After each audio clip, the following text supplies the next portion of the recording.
Hi everyone, good morning. So nagbabalik na naman po Maxi Tony Ride here. Ride natin ito.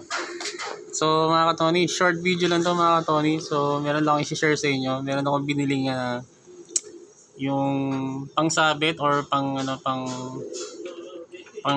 hook sa mga bibilhin nyo or mga gamit na gusto nyo bilhin. Tapos dito nyo sasabit yan.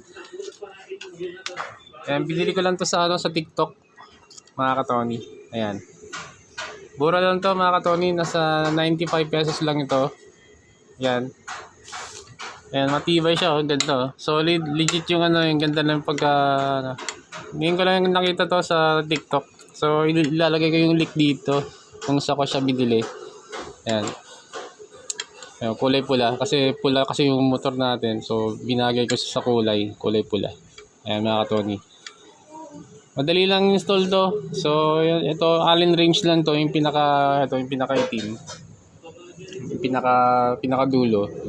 Tapos screw screw tools dalawa. So, talagang matibay talaga.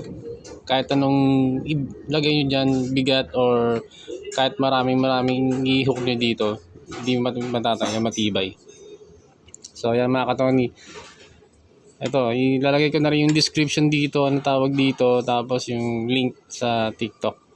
Ayan. Shoutout nga pala sa TikTok na pinagbiling ko nito. Ayan. Solid na solid to. Alright. So, yun lang mga ka-Tony. Sana nakatulong ako sa inyo. Bilhin na kayo nito mga ka-Tony. Let's go!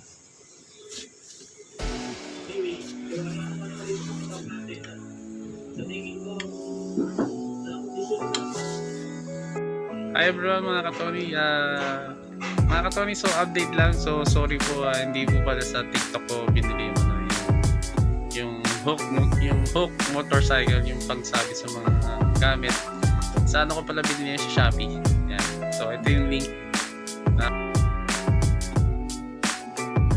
So dyan na kayo bumili. So solid siya, legit, tibay, maganda yung nagamit ko na siya kanina. The best. Yan mga ka-Tony. So sa Shopee ko binili. So yun, dili na kayo. Mura-mura na. Let's go!